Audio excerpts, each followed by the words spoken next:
sort of said, "Hey everybody, I'm Dave Grohl. I sing and play guitar in the Foo Fighters. Used to play drums. And when I first started playing drums, I didn't take lessons from anyone. I just listened to records.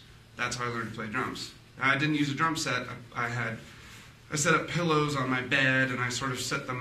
I had a chair that I would put a pillow on, like a hi-hat, and I'd sort of sit on my knees and put a pillow on the floor like a snare, and then pillows on the bed like toms, and I would listen to my favorite records, and that's how I learned how to play the drums. So one of the first records that helped me learn how to play the drums was Milo Goes to College, The Descendents.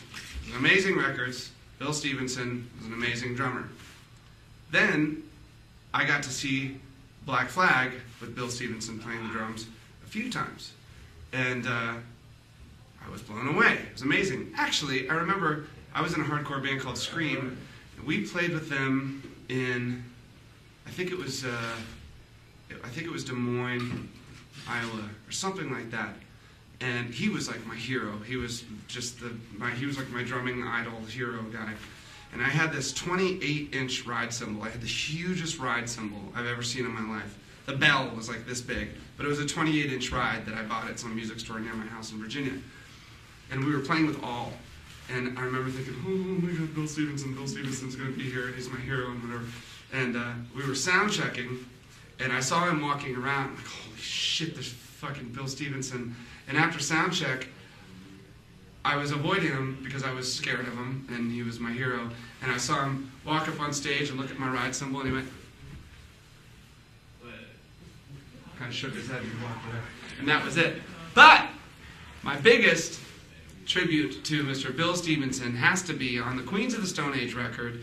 There's a song called Song for the Dead. And the riff is a lot like Slip It In. And I was a huge Black Flag fan. And so were the other guys in Queens of the Stone Age. And as we were writing that song in the studio, Josh played the riff one.